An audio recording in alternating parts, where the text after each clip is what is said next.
In this guide, you're going to learn exactly why you suck at jungling and simple, easy to apply ways to fix it. My name's Hex, I'm a multi-season challenger player that's been teaching League of Legends here at Skillcapped for over 10 years. And if there is one thing I've learned in that time, is that being good at jungling does not require you to master every single detail of the game or have crazy good mechanics. You can see big gains in your rank just by understanding a few simple concepts and fixing a couple key mistakes you likely don't even know you're making. So my promise to you is if you watch this guide until the end, that you will see significant rank gains. And how can I be so confident? Well, for one, a lot of what you'll be learning is from the best jungle course on the entire internet. Literally, we just released it. It's 5 whole chapters teaching you everything you need to know to climb ranks fast as a jungler. This course is around 3 hours of content where you'll be walked through step by step how to carry as a jungler from the start of the game to the end. Follow that up with our new champion clear course that teaches you the fastest way to clear camps on your champion, and trust me, you're going to be climbing through the ranks in no time. The best part is you can try all of this completely risk-free, since if you don't rank up while actively using Skillcapped, you get your money back, no questions asked. You can unlock all of this right now at a discount through the link below. So what are you waiting for? Click the link in the description below to get the rank you've always wanted this season. Alright, now tell me if what you're about to see isn't incredibly similar to your own games. So here's a random, regular gold Lee Sin, who starts the game at his red. The enemy Graves actually botches an invade, and Lee Sin is able to steal 2 of his camps immediately. Afterwards, Graves botches a gank topside, which Lee Sin correctly uses as a timing to take the dragon. He's even able to take the Void Grubs right after. His first gank is then successful on mid, his second gank is also successful on bot lane, and his third gank again is successful on bot. He then pushes his lead with invades, stealing camps from the enemy jungler, into his 4th gank being successful on top lane. Into, you guessed it, his 5th gank being successful on mid right after. This gold Lee Sin just secured every objective early on. He invaded to set the enemy jungler behind and had a 100% success rate on his ganks, setting every enemy lane behind. And yet, just like what happens to you when you get a lead like this, the game ends with a loss. Well, lucky for you, the causes of this loss are actually really easy to fix, as it's nothing to do with mechanics, they're just simple macro mistakes you don't realize you're making. But talk is cheap, so let me actually prove this. So here, Lee Sin ganks bot and successfully gets a kill. Afterwards, he's gonna choose to invade. Now this one choice is the first invisible mistake that loses him the game. Let's see if you can spot why. I'll give you a hint. Lee Sin will be behind 2,000 gold on the enemy jungler despite having more total gold than him. So he successfully steals the enemy's Grom, takes the nearby scuttle into getting the enemy mid lane's flash. This definitely doesn't look like a mistake. Then he invades Graves, steals his Krugs into getting a kill topside. Again, how is this possibly a mistake? He then even returns back mid for another kill. By all accounts, this Lee Sin is dominating the game, and yet why is it that after this, he's not able to do anything with the lead? He just wanders around, eventually having to give the next Void Grub spawn to the enemy jungler. Well, here's the thing, if we check gold values at this point, Lee Sin is actually sitting on 2,800 unspent gold. This means with him having 4,600 total gold, he actually only has 1,800 gold in stats. You know, gold he's actually spent on items. To put this into perspective, this is what he spent at level 4. His strength in terms of items is the equivalent of a level 4 Lee Sin. This means he's actually by far the weakest player in the entire game right now. And it's not even close. The second weakest is his support Lulu, who has 2,900 gold in items. This is why Lee Sin, despite both him and his top laner being ahead of the enemy, have to actually give up these Void Grubs. So Lee Sin's invisible mistake here was simple. If we go back, when he killed this Caitlyn, he was sitting on 1,500 gold and so should have just recalled. We actually have a guide on recall timings for junglers in chapter 4 of our new jungle course. It explains why perfectly. There's just a few rules to follow over the course of the game. First, if you ever start having more than 1,000 gold on you, you want to try to recall, or if you're already in your jungle, finish up the current quadrant you're in to sync those 2 camps and then recall. The only exception here is if there's like an important objective you have to be at earlier, then you may just need to recall straight away. You can actually see this rule play out in the previous game. After that counter gank mid, I go to take the Void Grubs, I get them, then farm my Gromp, get a free kill topside, and at this point I have well over 1,000 gold, so I finish my top quadrant, which means clearing wolves into recalling. So why is this 1,000 gold rule so important? Well, you have to understand that getting kills or farm leads doesn't actually mean you're ahead. You're only ahead once you spend your gold on items and convert it into a stat advantage. So I just got a big lead by counter ganking mid, farming Void Grubs, a kill top, and 2 camps. If I kept clearing towards bottom and a fight broke out, I wouldn't actually be stronger than anyone since I'd be sitting on so much gold. At the same time, you can't just recall at a lower gold value like 350, or you just waste too much time walking around the map. That's why 1,000 gold is a good benchmark, since a lot of item components are around that value. However, as you get better, you should adjust this to your champion's specific build. If, for example, your next item spike is Tiamat, which is 1200 gold of recording this video, well, then you'd farm until you hit 1200 gold if you had camps alive, instead of just recalling at 1000. Great, so I now know some of you are still thinking though, yeah, but if Lee Sin recalled, wouldn't he have lost all those gank timings that actually got him kills? Well, no, in fact, he'd actually get more kills. You see, after Lee Sin killed Caitlyn, he chose to invade and then take the scuttle. That's a full minute and is actually a bigger time investment than if he had simply recalled, spent his gold on items, and then got back on the map. So he'd still be able to hit that gank mid, with the difference being he'd be way stronger, making it way more likely he would actually have gotten a kill with his Q into a potential ult. Same with the invade on the enemy's Krugs, who would have been much stronger to potentially follow up with that Q and actually kill Graves with his ult. This is why so many players make this recall timing mistake. They get baited by gold on the map they can take, not realizing when you sit on the map with so much gold, it's going to eventually burn you in the long run, either by being ineffective in fights and ganks, or simply having to give things up you otherwise shouldn't. Now, the second invisible mistake this Lee Sin makes that loses him the game is not understanding the fundamental macro concept of cross-mapping. Our guide on cross-mapping in our new jungle course has a great explanation of this concept. The first concept we'll be teaching you is what's known as cross-mapping. At its core, what it means is if you spot the enemy jungler going for a play on one side of the map and you're either too far away to react to it, or you'll lose the fight if you do react to it, you want to default into looking for plays on the opposite side of the map. For example, here Xin Zhao is exiting base and spots Graves topside moving to Void Grubs. Now, of course, he always has that option to try and contest, but in the current game state, he's behind Graves in items and lacks lane priority in top. Meanwhile, he has lane priority bot lane, so he looks to cross-map, taking Dragon for free. The reason why cross-mapping works is because when you spot the enemy jungler on one side of the map, it guarantees a number advantage on the other side. Here's another example. I'm playing Graves and heading bot side, as that's where my camps are respawning. During this time, I spot the enemy Viego gank top. Great, this lets me know I have a cross-map play available. And with Dragon alive, I immediately call to take it. It's important to understand why cross-mapping is so important. If, for example, I decided to just farm my red, then Krugs, then Raptors, and instead of going for Dragon, that gives the enemy jungler time to recall and get back to this side of the map. At that point, I no longer have the number advantage, and he can now contest any dragons we go for, or just force the dragon himself if he's the one with the advantage. Cross-mapping is how you keep yourself in the game when the enemy jungler is making plays on the other side of the map. It prevents scenarios where the enemy jungler basically just gets to take everything off the map while you've done nothing but farm. So let me show you what it looks like if you don't cross-map and get punished for that mistake. Here, I'm playing Graves and crossing through mid with the intention of going for Void Grubs. You can see from the enemy Vi's perspective how she can see me heading straight for the Grubs. And she has Twisted Fate ganking bot side, so she has lane priority there. She should be immediately moving from her Raptors to cross-map and take Dragon. Instead, she makes the mistake of not cross-mapping and farms as normal. Now, I actually assumed she was cross-mapping, and so I planned on invading and stealing her topside camps. But as I get there, I see she's taking the camps, and when I hit the Scryer's Bloom, I spot her recalling at her Krugs. Great, so now I can look for a possible punish. I head bot side, grabbing red into Scuttle, then farming my Krugs into Raptors as I wait for my laners to get back. Once I finish my Raptors, I spot a free kill mid, and just like that, we get Dragon when we really shouldn't have. Now, of course, not every game will result in a punish like this. Sometimes the enemy will still have a stronger mid or bot lane and still be able to take Dragon despite not cross-mapping. However, even if that was the case, that would free me up for my own cross-map opportunity later on once Vi went for that Dragon. So no matter what, she's going to lose something for not cross-mapping when she should have. So simple enough, if you spot the enemy jungler going for a play on one side of the map, look for cross-map opportunities where you take things on the other side.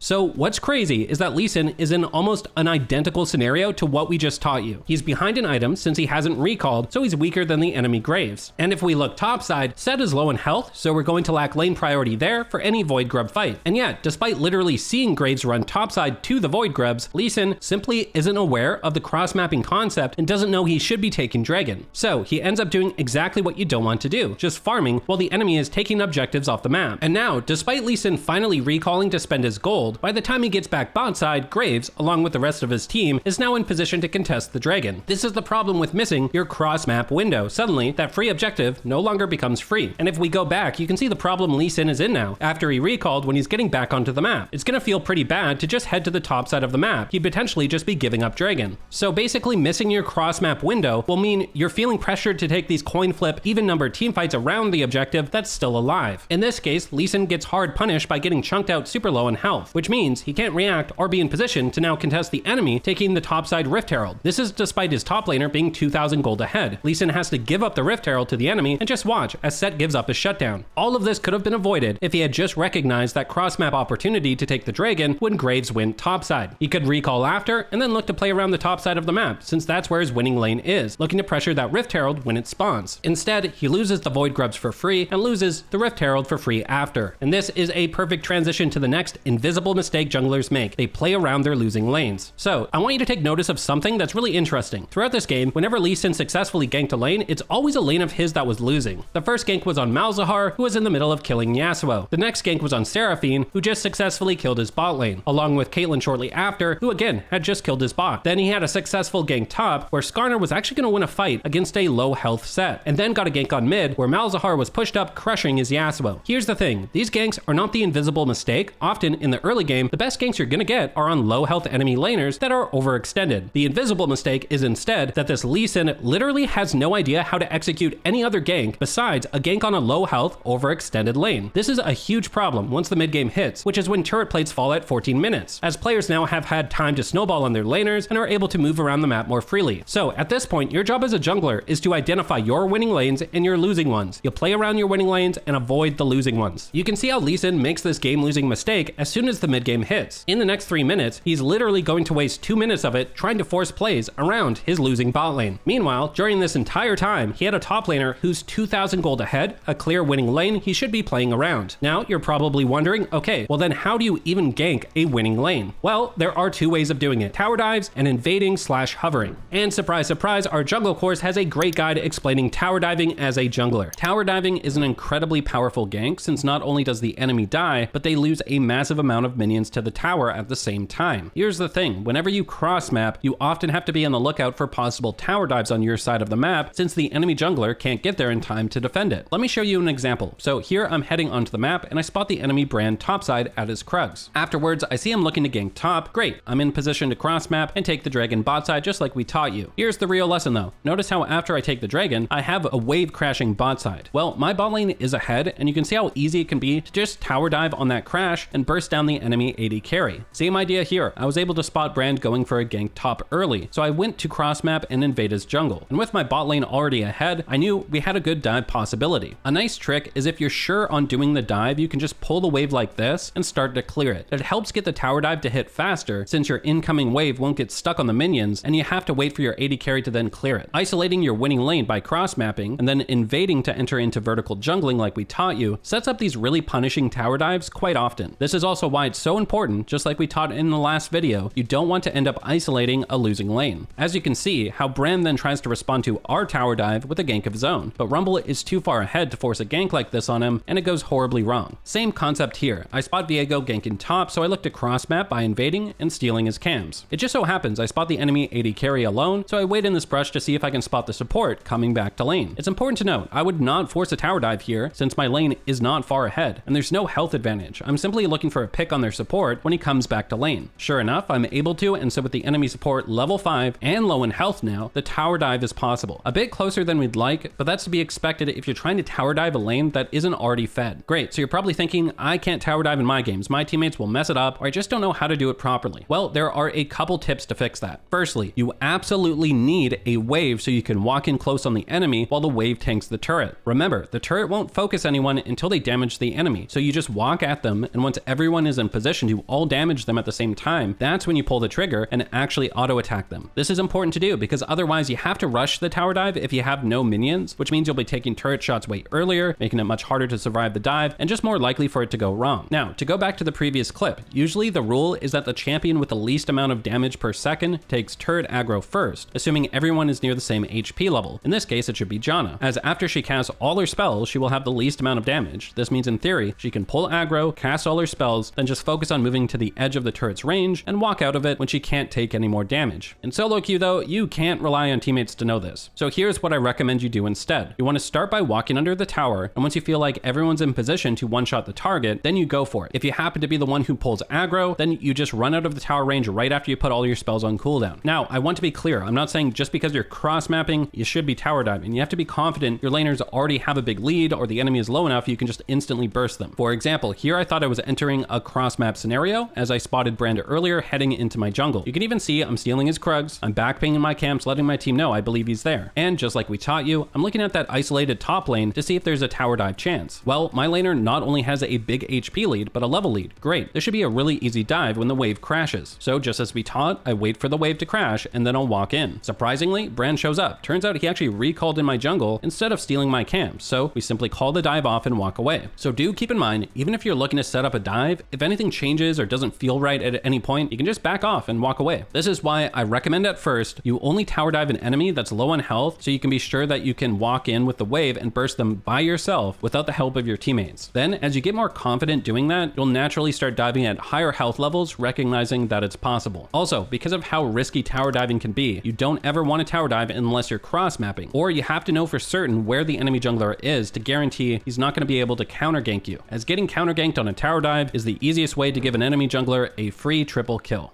Great, you're probably thinking though, I don't always have tower dive opportunities, like sometimes my winning lane is against some sort of tanky top laner that's just a nightmare to try and dive. What would I do then? Well, that's where invading/hovering comes into play. Let's shift our focus to what you'll be doing the majority of the time, invading and hovering on your laners. Most junglers make the very common mistake of grouping with their team, trying to help siege a tower. Or, while their teammates are pressuring, they're way off the map in their own jungle just AFK farming. Now, there are times, of course, where that will be needed, but the majority of the time, you don't want to do that. Instead, you want to use the pressure of your teammates pushing to steal the nearby camps from the enemy jungler. This is going to be the primary way you snowball and are able to carry the game. As we mentioned previously, each camp you steal from the enemy is effectively worth 2 camps, since you not only gain 1 camp, but the enemy also loses 1. This lets you starve the enemy jungle from his resources while you get to continue farming efficiently. At the same time, you hover on your nearby laners so you can still react and take any winning fights that break out. You can see here my team is pressuring mid, so instead of just farming no resources, sitting mid with them, I start stealing the nearby camps in the bot side jungle. Afterwards, I hover on Twisted Fate while he pushes mid, while I wait for the enemy wolves to respawn. If a good fight breaks out, great, I can capitalize on it and get a free kill. If a bad fight breaks out, well, I just run away and fall back on stealing the enemy's topside jungle. It's a win-win. You can also see how even when no enemy camps are alive, if your team is pressuring the map, you still want to be invading and controlling the jungle. This is because those camps are going to respawn anyways. And at the same time, you get to acquire vision control of the area. This lets you catch players off guard and make picks as they won't see you in the fog of war. And I want to emphasize, fighting is not the goal. You don't have to take any fights that seem too risky. For example, here I'm stealing the enemy's red and Krugs, hovering on my Twisted Fate that's pushing bot side. I have a ton of options from this position. I could go to the enemy raptors that are respawning and steal those, likely then shoving out mid after as we taught you, into then farming the top side of my jungle. Alternatively, I could just back off into my own jungle, potentially transitioning into a full clear if my team stays off the map for a while. Or I could just recall and spend my gold if I'm sitting on too much. All of these can be great options. It just so happens the enemy Senna makes a mistake trying to defend this tower. At the same time, my support Nautilus happens to recognize a tower dive is possible. Cool, looks like an easy kill, so I opt for this choice instead. Basically, don't try to force fights, let the enemy make clear mistakes and then punish them. One other great tactic to be on the lookout for is hovering in your own jungle on a side lane that the enemy is pressuring. For example, here you can see my entire team is off the map. No lanes are pushed or pressuring the enemy. However, the enemy is the one pressuring bot lane, so by farming Krugs, I can hover on this lane if a fight breaks out. Now, when it does, I don't have to react to it unless it's a clear win. In this case, the enemy misplayed and is over chasing, so I peel off the camp to punish. And one of the things that's great about this defensive hover is you can then push out that lane with your teammates off the one fight, into then pivoting into an invade on the enemy's jungle. Meanwhile, you get to hover on them again while they siege that lane's tower. This can make for a really efficient, smooth sequence.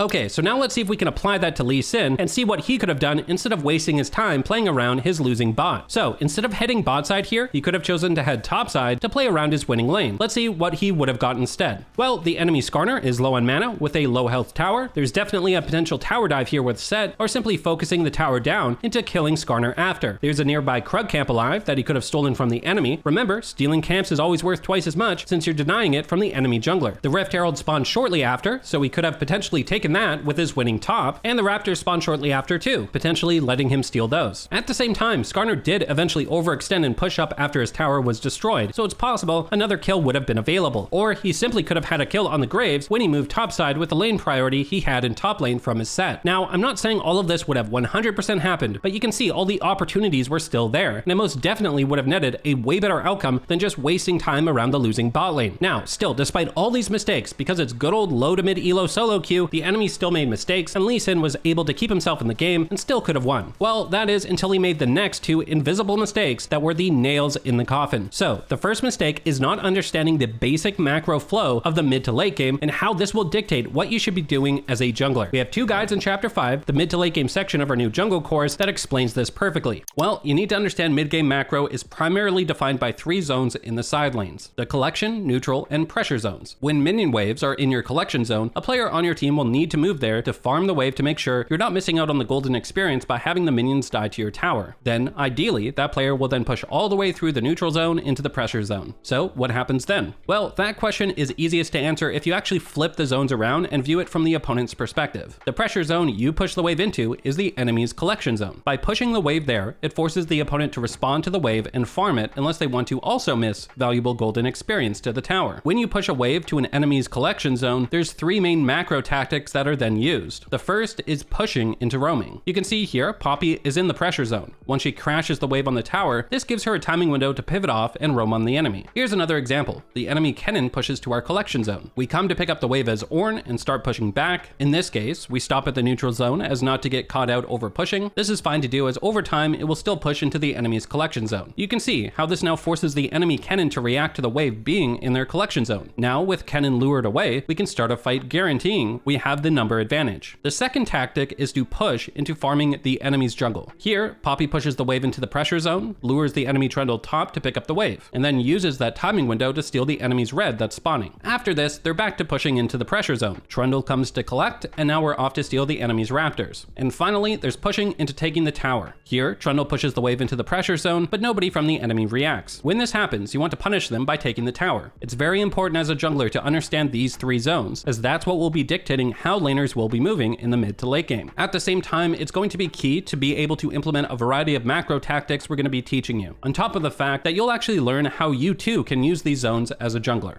Great, so now that you understand the three zones, let's talk about how you play around them as a jungler. Here, I'm leaving the base in the mid game. Now, take a look at the lanes. The enemy top is pushing to our pressure zone. The enemy bot is pushing, currently in neutral, but will be in the pressure zone soon. So, I can expect one of our teammates will be going top to defend and pick up waves, as well as someone going bot to pick up the waves being pushed there. These moments are when teammates have no pressure. It's the enemy team that has the pressure, and so you should be making use of this time to farm your jungle camps and play safe and passive. So, you can see how I clear my topside quadrant, so I'm playing in sync with my teammates. Now, my Kled got the kill top and will be entering the pressure zone shortly. At the same time, Fizz is pushing bot, and so we'll be entering the pressure zone there. Great, so now our team is the one who's going to have the pressure advantage. And you can see how to adapt to this by not farming the bot side jungle, and instead opting to one quadrant clear into pressuring the map with them. In this case, I'm using that pressure to try and invade and steal camps. Great, so you now have a good understanding on the fundamentals. So let's see if you can spot what this Lee Sin does wrong. He's leaving his base. If we take stock of the map, none of his teammates are in those pressure zones. The enemy Graves is pushing away from the neutral to our collection zone in top lane, so they're going to have pressure there. The mid wave is again in our collection zone, so the enemy has pressure there, and the bot wave is in the neutral zone. We basically have no map pressure right now from our teammates, so we should be heading bot side to just passively farm our camps while we wait for that to change. Instead, Lee Sin plays out of sync with his teammates, looking to invade. And surprise, surprise, nothing is able to get done as he gets chunked out by the enemy bot lane that had the pressure advantage mid, just a total waste of time. Shortly after, we then see his Yasuo is in the pressure zone bot side. At the same time, his set is getting collapsed on top side, soaking a lot of pressure from the enemy. As we just taught you, we should ideally be matching the pressure of our teammates. But how exactly do you do that here? You can see how Lee Sin is trying to pressure the map during this time, but it only leads to a forced losing teamfight at the Baron. Well, this is the final invisible mistake Lee Sin is making. He doesn't understand the importance of pushing mid lane during the mid to late game. And I know, shocking, we have a fantastic guide on this in our new jungle course. So one of the most powerful macro tactics in the mid game is having the push advantage in mid. It pins an opponent down, results in them losing vision of you, while you can then rotate anywhere on the map. You can learn more about this in our general macro course. However, as a jungler, there are two specific tactics you want to be on the lookout for. First, if you notice outer towers are still alive, especially the bot lane tower, these are typically great points of attack with a mid wave pushed. You start by pushing mid and pinning the enemy there. Then you have this great rotation path behind the enemy's red. At this point in the game, towers aren't as much of a threat as players outscale towers through items and levels. levels. So if the enemy makes the mistake of trying to hold that outer tower, it makes for an easy tower dive to punish them. You can see how in this case, we're even able to use Rift Herald and just completely snowball. Now, the next tactic is to push mid to set up your objective takes. Keeping mid pushed is what will guarantee a number advantage so that you can gain vision control of that area and make taking it way less risky, and often results in the enemy just giving it to you for free. And lastly, keeping mid push sets you up to invade off those pushed waves, not only setting you up to get ahead by stealing camps from the enemy, which by the way, stealing a camp is effectively worth 2 camps since you're gaining 1 camp while the enemy loses 1. And these invades can then often lead to easy picks and free kills on the enemy as well. So, whether you're intending to attack a side lane outer tower, go for an objective like Dragon or Baron, or invade the enemy's jungle, just make sure to push out mid first to set up those plays.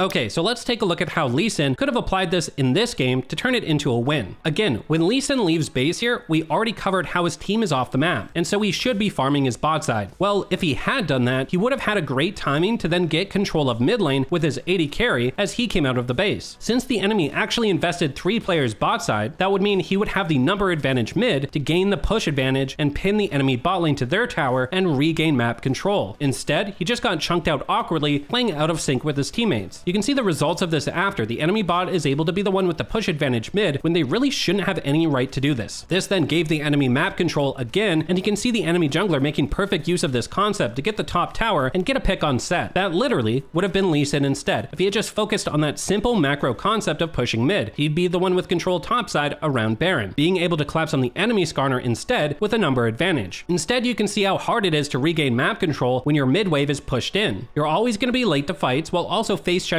into Fog of War. This is what led to the losing fight at Baron. And the worst part is that later on, when Lee Sin is finally able to put these 2 macro concepts together, he's pressuring the map in sync with his side lanes, and he's getting the push advantage in mid. He has no idea what to do next. He's wandering around in the enemy's jungle, getting nothing done. His teammate then dies bot side, and shortly after, they get caught out 4v5 in mid into the enemy taking Baron and ending the game. Here is what you need to be doing instead. Now, the final macro concept you need to master is controlling Baron as a jungler. There are a few things you need to be aware of. Firstly, if Baron is alive and it's possible for the enemy team to take it, which by the way, the majority of the time it will be, you have to avoid showing on the bot side of the map. For example, here I'm clearing my topside jungle, and all of a sudden I see the enemy jungler Rengar on a ward bot side. Since there are no camps or objectives in the area, it makes me think he's likely looking for a pick on our squishy AD carry bot. If I had teammates with me, I'd immediately call to do Baron as a punish, but I don't. So I take my Krugs as I wait to see Rengar. Then, as I finish clearing my Krugs, I want to hover top in case someone is waiting to fight my Vex as she pushes this wave from the neutral zone to the pressure zone. That's when I see a Jinx rocket on the minimap. This actually tells me they can't have Baron warded, and we're actually scared that we were doing it. At this point, I'm just kind of hovering around Baron and pivoting to push mid back to the enemy. But as soon as I spot the enemy support bot side, I make the call to start Baron. This is because I know they don't have it warded, and if the support is bot side, when I saw the jungler bot side not too long ago, I'm assuming a lot of the enemy team is hovering bot side right now looking for a pick. Now, when you go for plays like these, you just want to watch the minimap the whole time and pay attention to how the enemy reacts. As soon as I saw Jax just casually walk back to lane bot side, that's when I knew they didn't know we were on Baron, since he'd never do that. He would either look to teleport in or rotate if he had no TP. And sure enough, they're all waiting, looking to make that pick, and we see them go for it on Varus mid. And we pick up Baron in the process, despite being behind 2k gold on the enemy team. This is why you can't show bot side as a jungler when Baron is a threat. It's far too easy for the enemy team to take it. Now, it's important to understand, these are tactics that are especially effective when you're the team with the lead. This is because even if the enemy knows you're doing Baron during those plays, you can shift into what's called a Baron bait. Your goal is to bait the enemy into reacting and actually trying to contest. You then turn on them once they're in range. The reason this works is that you have a big lead, and so any kind of even-numbered fight is very likely to go in your favor at this point. Baiting Baron like this lures the enemy team away from the safety of their towers and forces them to fight out in the open. It's only once you've then won the fight, you can then turn back and finish Baron after, which then makes pushing a viable way of ending the game with the Baron buff. There's 2 key ways to making this work. First, you have to have a tank at Baron that won't get too low on HP from starting it. And second, you don't spend too much time tanking Baron if the enemy is trying to contest. Only attack the Baron for like 5, maybe 10 seconds at the most, then reset it before either your team or the Baron gets too low in health. Most players don't know that baiting Baron is actually one of the most common macro tactics high elo players use to win games. If the enemy team doesn't react, it's a free Baron for you. And if they do react, well, you can turn on them for a winning fight. Now, if you're the team that's behind, well then the goal is to either finish the Baron if the enemy doesn't know you're doing it, like we showed you before, or sometimes you can still make a pick on the lone enemy that's coming to scout it, which helps you then win the incoming fight or secure the Baron itself with a number advantage. Otherwise, if you're behind in gold and the enemy team knows you're doing Baron and is coming to contest, of course, you should immediately back off and retreat before you get caught.